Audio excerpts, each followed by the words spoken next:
I'm Patricia Gross. Welcome to Passion Time. I am here with Jeanne Celestine Lakin. Jeanne survived the Rwandan massacre that happened in 1994. This massacre happened for 100 days. The Hutus mainly were killing Tutsis because they were from another tribe.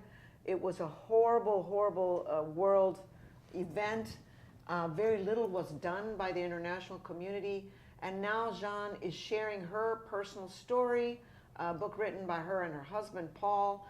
And it's a pleasure to have you here with us on Passion Time. Thank you so much, Patricia, for having us today. Tell me, everybody gets the first question, which is, what is your passion and how are you living your passion? My passion really is about helping orphans, and the way I've been living it is really to get myself out there to help those children from throughout the world. I've worked with international adoptions. I've worked with Faster to Adopt here in the United States. So it's really, and we continue to raise money to support those children throughout the world and here in the United States as well. Now, your book is titled A Voice in the Darkness, and it was definitely a dark time for Rwanda, now one of the most progressive countries in the world with regards to political participation and leadership by women. But unfortunately, they had to go through, I would call hell, to get there. Tell me, I know that you've been through a lot. You lost family members, you saw people getting hacked to death, raped, you yourself were raped, you lost family members, people turned you away when you needed help. It was just one bad thing after another. It was one of the most horrible situations that I don't know anybody who could survive. How did you do it? What kept your strength throughout this time? And we'll go through details about how you tried to save your twin sisters, who, by the way, are okay now? They're okay now. They're okay now. They made it. They made it through. Tell me a little bit about your life before the genocide. Right before the genocide, I lived with my parents, my mom and dad. They were Christians. So really what gave me the strength throughout the genocide was the power of really seeing others as humans, seeing the goodness in people. The word behind their, they were very kind. They supported people around us, needy people. They put children in schools. They were true Christians. They did everything that they could to support people around us. And with that, I felt a sense of, I want to be like them as a little girl. I wanted to be as kind. So throughout the genocide, I just kept, reminding myself that it has to be better. I have to somehow overpass the abuse, the atrocities that was around me, and kind of tap into that kindness of my parents. So the strength, I don't think I really had any sort of strength to survive. I lived by minutes, seconds. So I didn't really have any sort of a guidance. I felt like my body was in a mode of survival. It was just second by second. Yeah, it was. Your book, by the way, was very well written. Thank you. And it was very suspenseful. It didn't even feel real. It was like fiction, because it's so painful to accept that it wasn't fiction. And I want you to share a little bit of how the whole genocide started, because I know that leadership. I know that the leadership of the country was held by Hutus, and Tutsis were a minority, and they began to blame the Tutsis. And if you could share with us a little bit of details, what happened and why this two tribes, one tribe was killing another the way they did. So that started way right after Rwanda. For a little background history. Rwanda was colonized by Belgium, so German first, and then in 1900s, then Belgians. Yeah. And they introduced identity cards, ethnic, really ethnic levels. Ethnic card, because cards. That's the way they can, divide and conquer. Exactly. So they did some it had like a sort of like a tactic behind it. It wasn't just like, oh, you're Tutsi or Hutu. They looked at the features of the people, and that's how they identified our ethnicity. So if you had a long nose, if you had long features, long bones, you were classified as a Tutsi. If you were shorter, you were Hutu or Twa. So we have 3 ethnic groups. So once they sort of like identified that, divided us that way, then hatred was built up. The tension between the groups, because one had the power and the other one didn't. Exactly, and there's a term they laid so they went back to Belgium and sort of control the country outside. So they were, the Tutsis are their friends, but they ruling the country in outside. Right. And so that sort of like leadership made the Hutus angry because they felt like the Belgians are siding with the Tutsis, and the features of the Tutsis were more like, okay, so they look more European. Really, and then it became more about resources more than anything. The hatred was, you favoring these people, they have more resources than the Hutus. And so, we had multiple genocides. So 1994 is not really the first genocide. Oh, you had genocide before that? We had multiple, that. Yes. 1959, there was one. I believe when the switch in the government. So we had the kings and queens of Rwanda being Tutsis. Then there was a revolution that took place where the Hutus took over the country around in 1962, which was our actually Independent Day, and that was the Hutu power that took over. So there was another genocide. The same people killing, the same Hutu killing the Tutsis again. So, but 1994 was the worst. 100 days and 70% of the Tutsi population was massacred. Exactly. So I am a miracle. You are. You're a walking miracle, but you're here to tell the story. So this doesn't happen ever again. Yes. Are we ever going to learn? This is my question. Are we ever going to learn humanity to stop genocides anywhere? I hope somebody really, it's real. It affects humans, and I feel like some people watch it on a television screen and it's not real. But when you meet a survivor like myself, when you see it, when you ask like, how did I come out of this? It was surreal. There's no way to really. When I started writing the book, I wrote it in my native language, and it was a way for me to be able to really share my experience with my brothers and sisters who were afraid to tell me what happened to them. So wrote it in Kinyarwanda, hoping that someday they will be ready to know what happened to me. And in return, they will be able to tell me what happened to them in the genocide, because we didn't live in the same place. I didn't know whether they were alive. Yeah. They didn't know whether I was alive and how I, managed to even come out okay. Yeah. So, but there was no way to really grasp what was going on. It was horrific. And when you say it was hell, it was really hell in Rwanda. Yeah, People were butchering children and raping babies and then butchering them and then hacking them. And let me ask you this. When you escape, who was the first person killed in your family? Was it your mom? The first one I knew that was killed was, so I am hiding. My father sends me to my aunt to go hide at her place because she was married to a Hutu. Okay. That same day, on April 7th, the same aunt and her husband, they kicked us out of the house. And so I am here, a 9-year-old with 3-year-old twin sisters. So it was my first time really being outside in a chaos that was out of control. And that was the first time we slept in the bushes. And had you already seen killing before you slept in the bush? You hadn't seen yet, but you heard screams and that's, yeah. Okay. I have not seen. They need to make a movie about this book, okay? Movie. Thank you. Yes, for sure. So that night, from that day, we slept in the bushes, and then we went to another gentleman who was very kind enough to keep us in his home. I mean, there were bullets and bombs flying everywhere, screaming, and people dying left and right. And so when the following day, as we hid in this Manny's home, we found out my uncle, one of my uncles, came in and he was shaky and he said, well, I found your mother's dead body. And that was the first person in my family that I knew was killed. That was killed. However, my uncle who told me the news, as we were told to go look for my mom, because she had a little baby, actually. Let me take this back a little bit. So my uncle tells me, your mother's dead, but the baby, you know how Africans carry their babies on the back?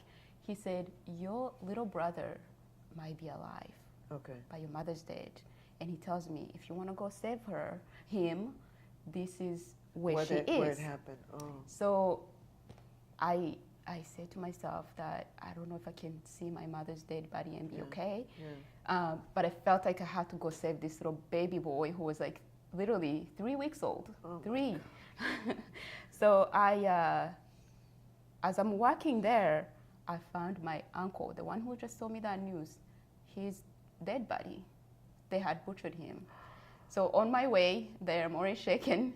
And then I walked to find my mother to save this little guy. And I found out that he had actually been also slaughtered. So.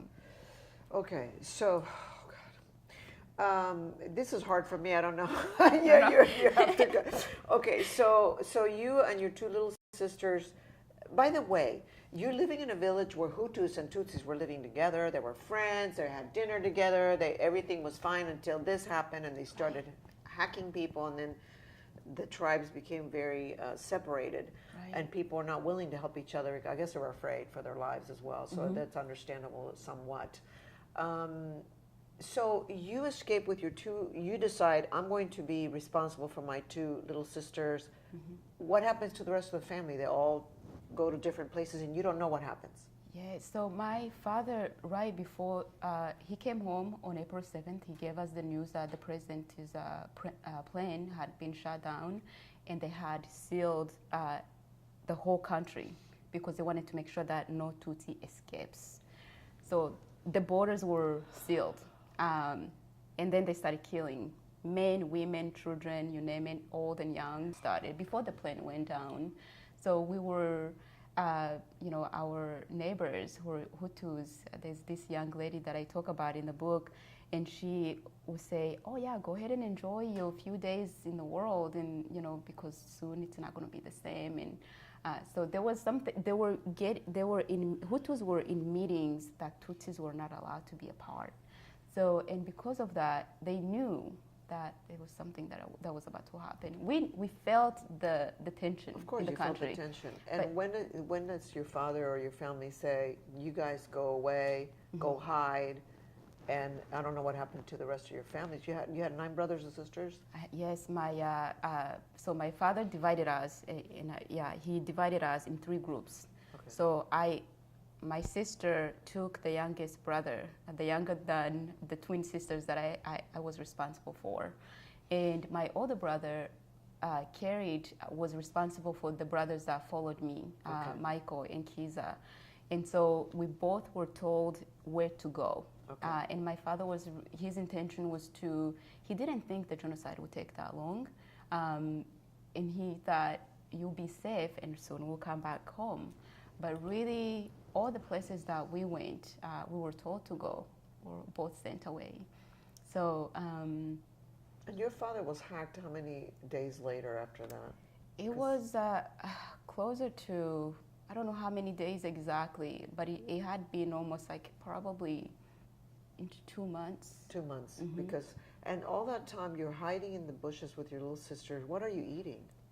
Some days we went without food for almost weeks. What about water? I mean, water we drank. If it was raining and there was collected water, we drink that. If we're lucky, we would walk to like a pond or any sort of like running water. The water was contaminated as well. These bodies are thrown. Sick or what? The beginning of the genocide, we got so very, very sick. Our stomachs were upset. The young 3-year-olds were throwing up and they had diarrhea, which was out of control. But over time, You got used to it. Your immune Somehow system. our immune system adapted to just eating grass, and we would just pick up anything, any fruit, berries, and again, During the day, you were hiding in the bushes, and you kept hearing people getting hacked around you. I saw them. Some of them I saw them because we would walk out to get out of. If we felt like it was, if I felt like the bush that I was in for, let's say, 9 hours, if I felt like it was going to be looked into, because they searched everywhere. They searched in the bushes. They would send dogs in the bushes. How did you avoid getting caught? I mean, because they did send dogs and... I will go into the deepest bush I could find. Most of the time I stayed around the area where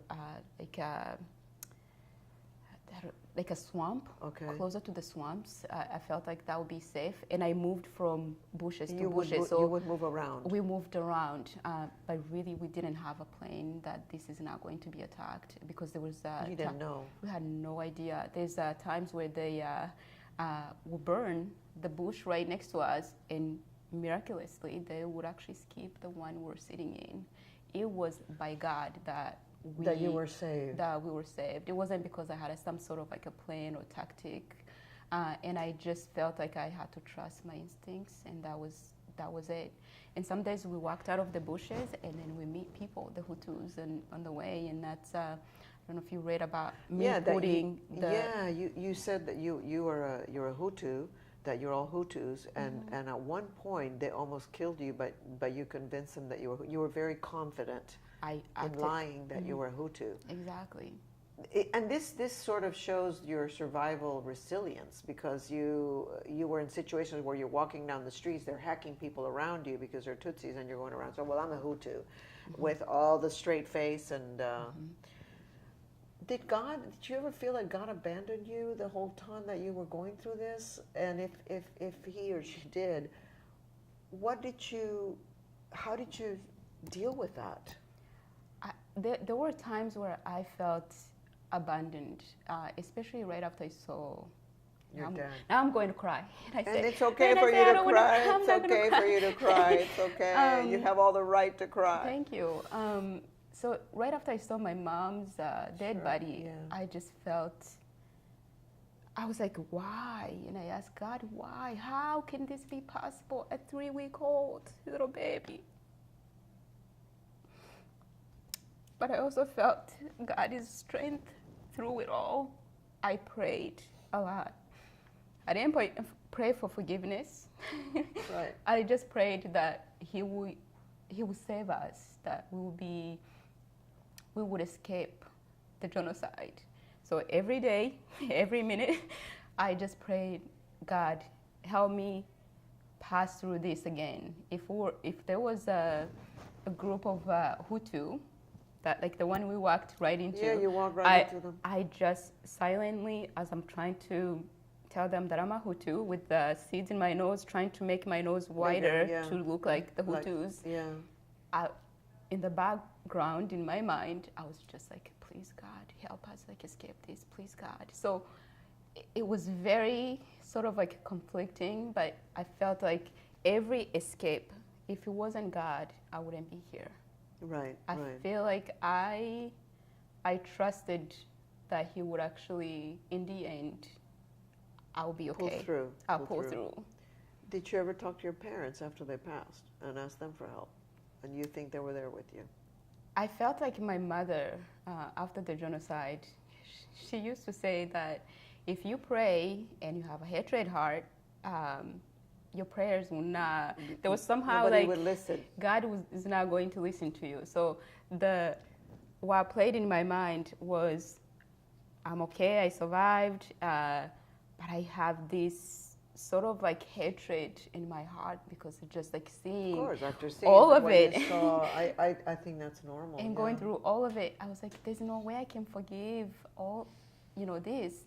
But then like her voice played in my mind, this like sort of like, your prayers are not being heard because of the hatred. There was almost like a cap on my voice getting to God. So I began really like asking God to help me forgive. but I didn't really like speak to them directly. But I feel their presence. I feel their presence, yeah. I feel the presence of my dad and my mom and the my loved ones. Right. I feel it around me. Okay, good. And when I'm walking into something that I feel like it's big, I feel like I need their energy, and I feel like their energy is there. That's wonderful. Mm-hmm. Back to the story, you're with your little sisters, and at times you were so hungry you would just risk and go into somebody's home that you may have known before. At one point, I understand you ended up with a family that actually the man raped you. Who was he, and what happened? So almost at the end, so we have been in the bushes for 2 months and a half, and I went to the mayor about 3 times, and You're was 9 years old, for God's sake. Yes, yeah. But I grew up so fast. Oh my gosh! I mean, I went from being a child to being really being an adult, and just trying to figure out all of it by myself. Because once I saw my mom and my dad's dead bodies, and some of my aunties and uncles' dead bodies, I said, well, I've got to put on my big girl's pants your and big just adult hat and do adult things. Yes, and be the responsible one for my siblings and myself. So, but I went to the mayor and I asked him, I said, there was a tactic to actually get the Tutsi women to come out of the bushes because they believed that there were more women still in the hiding. To kill them. To kill them. Yes. So they said they made an announcement on the radio that they would actually spare women and younger children. So I came out. I trusted that it's real. I said I need somebody who is a leader in the world to confirm this. So I went to the mayor, and then he sent me to a place where they were actually killing, and that's how I ended up to this man who raped me at home. But you went to his home to be killed, but he didn't kill you. He didn't kill me. He actually, this is what happened. I found them in the evening. They were eating and drinking, and they said, well, go have a seat over there. We'll come and kill you in 15 minutes. So I'm sitting there, and again, I am praying, and I'm just... With your little sister, you're with my little sisters, and they got their little hands folded in front of them, pray. I say a prayer, because we're about to die in 15 minutes. And as I'm praying, 15 minutes passed, 30 minutes passed, and I just felt like God was with us. And finally, they said, well, we're not going to kill you today, but we'll kill you tomorrow. So he keeps me with him, and finally, I mean, obviously, like you confirmed, he raped me, and he sort of like kept me as his slave. And he was Hutu? He was a Hutu. Mm-hmm. Okay. He was actually a leader in his this village. Okay. And then when the genocide... How old was he? Do you know around what age he was? I believe he's like probably in his 40s, I believe, or yeah. Did he have children, wife and children? He did not have any, he didn't have any wife. Okay. He had another young lady, who used to be she attended my school. She was a little bit, about 17 years old, and when I arrived, so she get kicked out. I mean, she was being raped, and I didn't know I didn't know what rape meant, but that's what he was doing to her in the middle of the night. So he kicks her out, and then I was the next victim for him. But once he knew the genocide was, when he felt, everybody had like a feeling that the RPF, the Kagame, were coming into the country. So all the Hutu who have participated, they wanted to flee the country.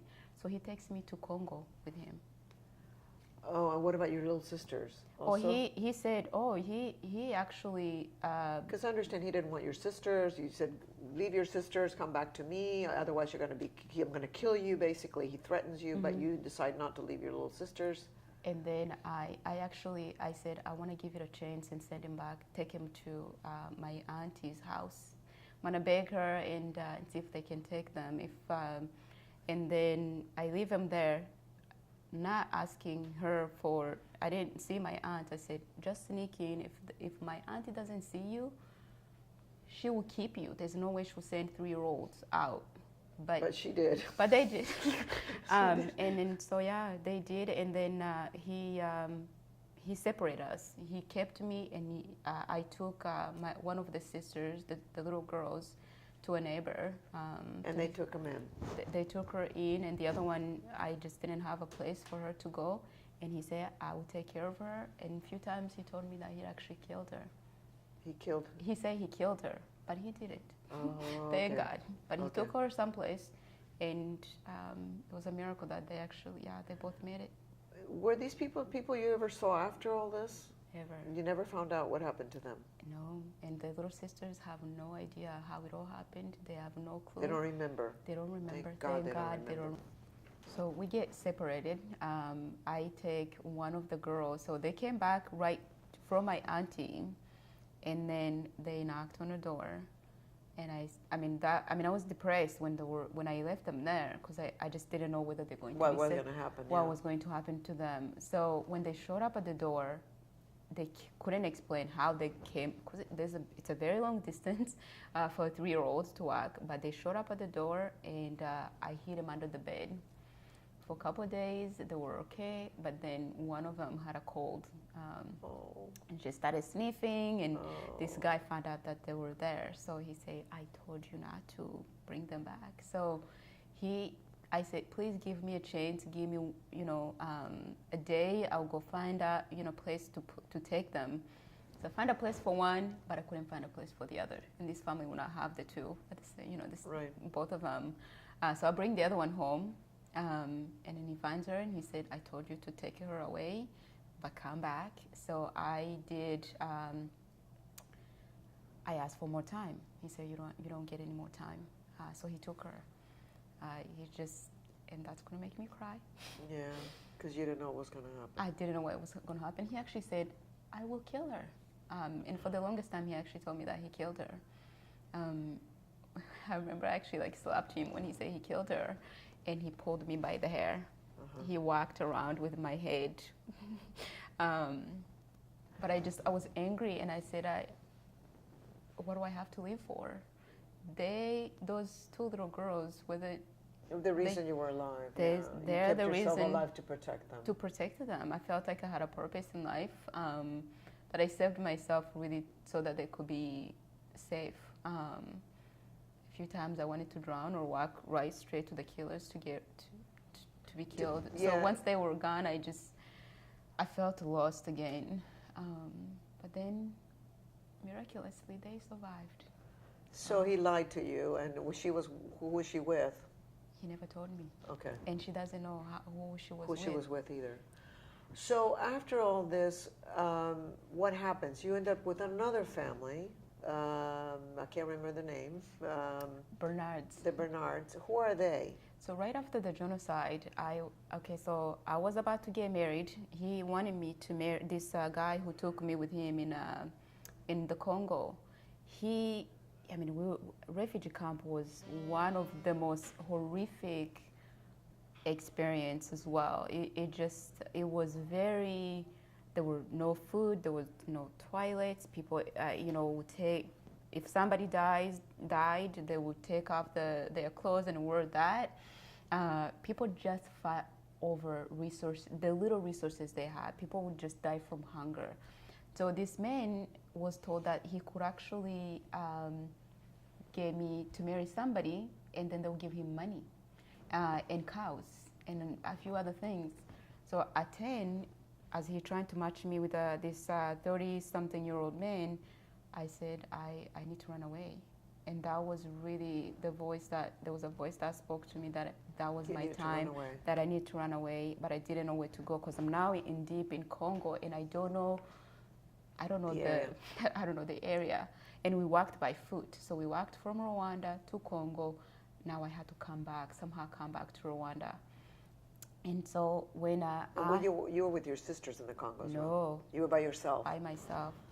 So I walked back to, it took me, I left Rwanda in July. I came back to Rwanda in December. And when I came back, the orphanage home could not have me there because it was... You were too old. I was 10, and they were out of the max to the capacity of the children they can hold in that orphanage home. Right. So I get sent out. I was a homeless little girl, and so my sister just twin sister, she said, you need to find at least an employment, attend. You could be a maid. Right. You could do just at least whatever. So you could be protected or at least in a home, not on the streets. And so at first I was a maid for a woman who was very mentally disturbed as well. And so she did a number on me. She would beat me, she would burn me, she did all kinds of horrible things. And finally I was taken to the Bernards. This is the other family. And it was great to be a kid again, to find a family. I felt protected and loved, but it didn't take long for him to actually reveal that he was going to rape you as well. And he raped me as well. So And this family was Hutu or? They were Tutsis. They were survivors of the genocide. Okay. Mm-hmm. So how did you end up in the United States? How was that? You became a refugee. Tell me what happened. I actually came with the family, the Bernards family. So they brought you to the United States. Mm-hmm. Wow. Okay. And even though you were being raped, now he wasn't raping you often, though. Not often. Not Right, often. just, once in a while, but. Do they know that you're telling on them? Are they alive? Are they here in the United States? I really don't know where they are, but I think they have an idea that I wrote a book, but I don't think they knew that I was going to touch this subject of being abused. It might be a surprise to them as well that I actually talked about abuse. Well, I'm sure it is to their family, but I'm glad you came out and told the truth about that. Mm-hmm. So you come to the United States and then you meet your husband. Yes. But how long were you here before? And you did very well in school, even though you lost how many years of schooling during the genocide? 2 or 3 years? About 3 years. 3 years. But I missed the 94. We really were sort of homeschooled late and early 94. So I missed that, and in 95 I missed out. So I went back, I believe, 96 or 97. And you went to the United States or in Rwanda? I was in Rwanda. This new family, the Bernards, they put me in school. So and going back in school was a challenge in itself, because now that I felt sort of safe, somehow my mind started thinking of all the horrible things. I would sit in a classroom, and if the kids would scream a little bit, it would actually make me feel like I was sort of watching for myself. The noise made me feel unsafe. I felt like something was happening. So I had a hard time focusing in school right after the genocide. You never had therapy after the genocide? Oh, nobody believed in therapy after the genocide. The family, the Bernards, didn't believe nobody. I think it's cultural. They think if you say you have a mental problem, you're crazy. You are labeled crazy. So any sort of mental challenge, you just deal with it. Right. So I used to actually have migraines, and I would end up in emergency room multiple times a week, but nobody. Did they ever ask you what happened to you? Nobody asked you. No. Wow. Okay. So you are how old when you come to the States? I was 14. 14. Mm-hmm. You go to school, yes. and you do really well. You make really good grades, mm-hmm. and then you go to college. Yes. And how are you going through college? Are you paying your way? Who's helping you?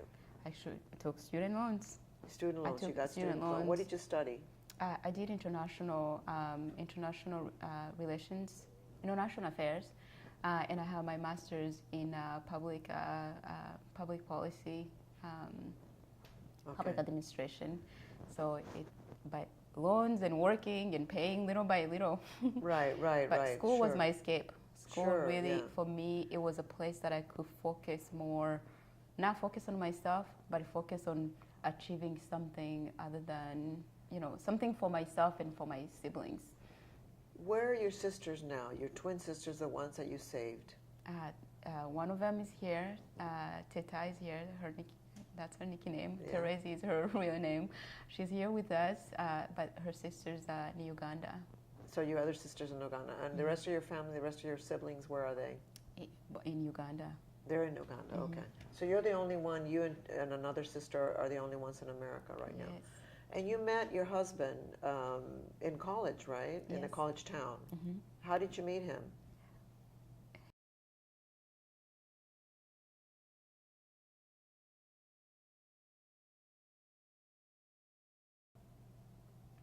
Now, I've been talking to Jeanne Celestine Lakin, and we have asked her husband to join us because he did help her write the book, A Voice in the Darkness.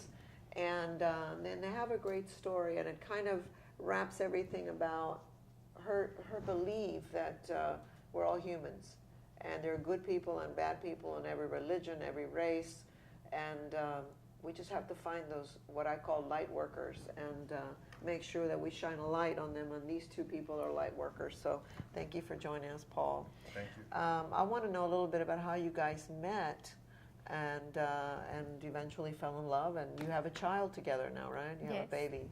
So we'll show a picture of the baby as well. Tell me, Paul. Well, it was in Eastern Washington. I was walking the streets of Spokane, and it's not exactly a diverse area. So Right. I spotted Jeanne, and she looked like an angel. And She does look like an angel, yes. I felt the need, a strong need to speak with her. And so I approached her. And I just wanted the most normal way that I could, and was able to strike up a conversation. And the more I learned about her, the more I wanted to know. And she honestly was somebody who just felt like a friend straight away. Right. The first time we went on a breakfast date, she wouldn't give me a PM date. It was only a breakfast date. That's right. And, I just knew we were going to be good friends. I knew that was certain.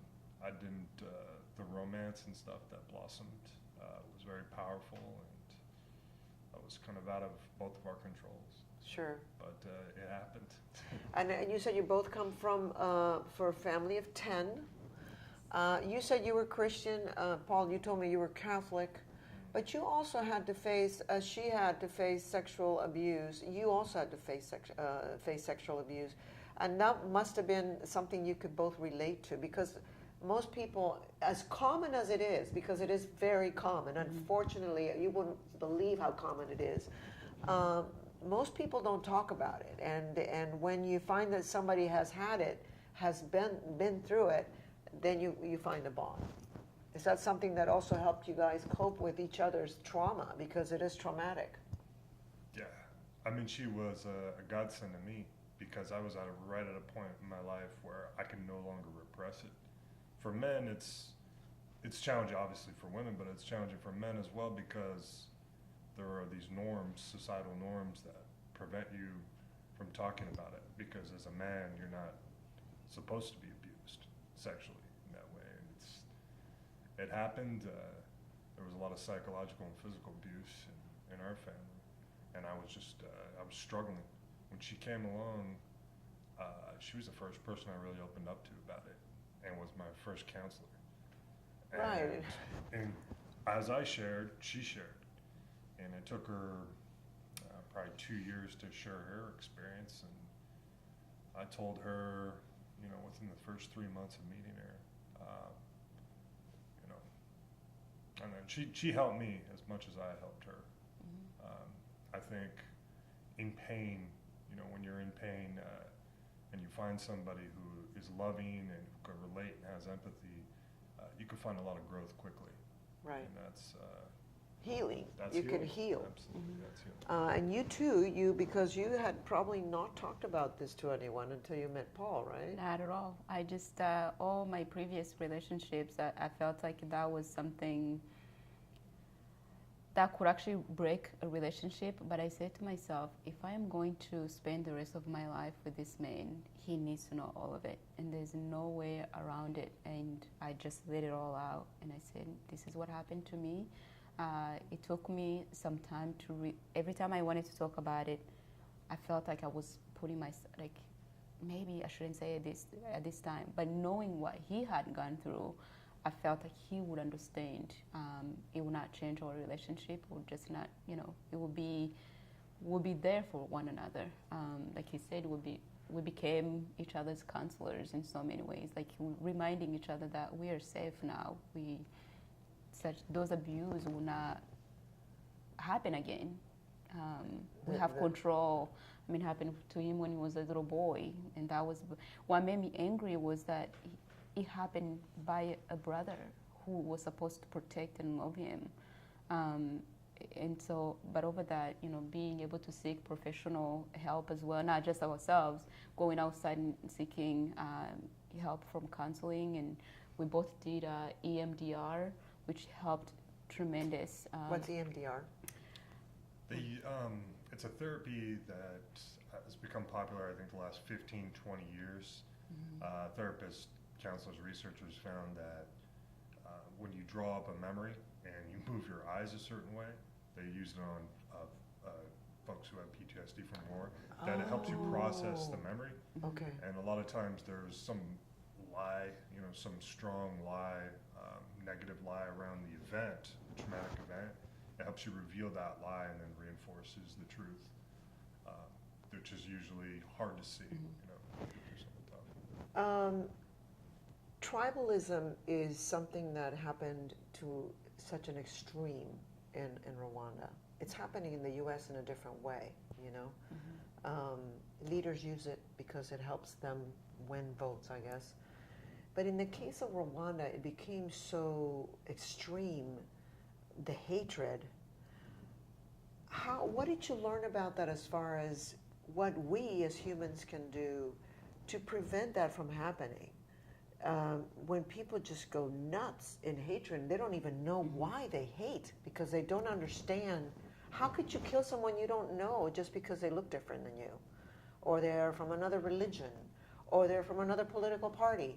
This has been a humanity, unfortunately, the bad side of humanity, the evil side of humanity.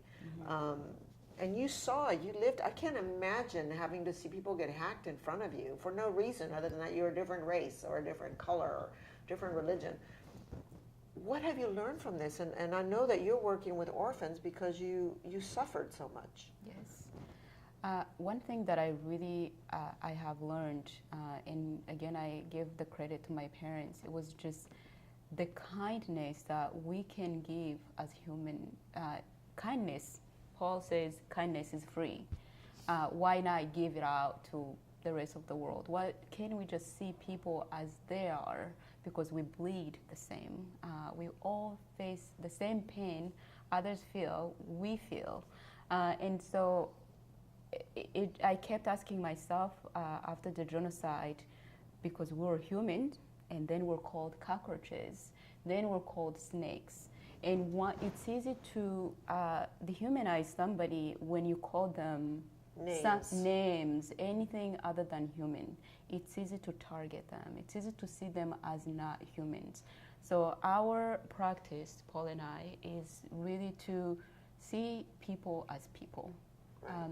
What we want it done for us is what we will want to be done for somebody else. So it's really the golden rule. Which amazes me, because it was supposedly a Christian country, right? Mm-hmm. I mean, absolutely. There was nothing Christian about what they were doing. Not at all.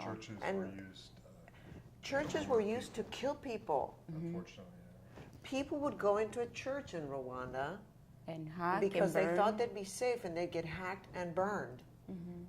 So I don't know, this is such a profound lesson about what Christianity is not. And yet people use the name of Christ to say, it's okay to be racist, it's okay to be homophobic, it's okay to kill people that you don't agree with, it's okay to engage in violence if you don't agree with them. If it's not love, I don't think it's a service to the religion. It's a service to God. So if it's pretty simple, just love people as they are. Did you guys ever lose your faith because of what happened? I did not. I really felt like I needed God more than ever before. He was my place. God was my place to go to. Prayer was the only thing that I had I can actually feel comforted by, if that makes any sense. I felt like I needed someone that I can speak to, that I could cry, because I cry, and I felt like I could actually speak to God in a way that He understood somehow my pain, that where I was unable to share with anybody else. I could actually go and say, God, I know you've seen me go through all of this. How I need the comfort from him, not from people. I was betrayed so many times, and so I lost the trust for adults. So I felt like I could only go to God. So I felt like my faith actually became even stronger. The more I prayed, asking to be able to forgive, the more I reached out to see if I can help somebody else other than myself. I found God in people, and once I started loving, I felt more connected than ever before, and that's through God. Yeah, I'm really fortunate in that to have found Jeanne. She's a very selfless person. She's, when you're hurt, when you're deeply wounded, a part of your ego kind of steps away, falls away, and you see the big picture, you see what really matters in life. And I saw that in her, how that she wasn't so much interested about material things, but helping people who are in pain to be better, to feel better, to heal. She's done some amazing work with orphans because she knows exactly what it's like. You know, in a way, I felt like a little orphan boy, you know, because I was hurt so young, and she was, this is going to sound a bit strange, but just like my best friend and my wife, also a mother, and somebody who I could find a lot of comfort in. Do you think God put you guys together? I mean, you've been through very similar trauma. I mean, and you found each other in the street. I mean, I haven't found that guy in the street. I mean, you know. Spokane, Washington. Funny enough, when we were just driving here, I said, it's very strange, and literally, this is like truth. We were driving on 1945. On 45, and we said, isn't it incredible that God knew that you will be my husband and I'll be your wife way before we were even created. Yeah. Everything about us fit together. It just it was very bizarre. It's a match from heaven. You're an example of what needs to happen with people. Thank you. Yeah. Our differences. I mean, we can celebrate our differences, the different cultures we're in, the different languages we speak, but notice the humanity in other people. Because at the end of the day, we all have that heartbeat. We all have lungs. We all have brains. We all have emotions. We're all human beings. We all have a story. If we could kind of like, not fall into the trap of seeing others as so different, when we all want the same things really in this world. We all want a little security and a little love and safety. And serve. We need to serve others Yes. to really feel. Okay, well, thank you so much, Paul Lakin and Jeanne Celestine Lakin. Thank you both, and I'm glad that you're both healing, and as you heal, you're healing others, believe it or not. Thank you so much. Thank you for joining us. The name of the book is A Voice in the Darkness. It's a tough read, but it's a must read. So please pick it up. It's on Amazon, and read it, and I think it's life-changing. Thank you for joining us on Passion Time. We'll see you next time, and make sure you subscribe to our channel. Thank you.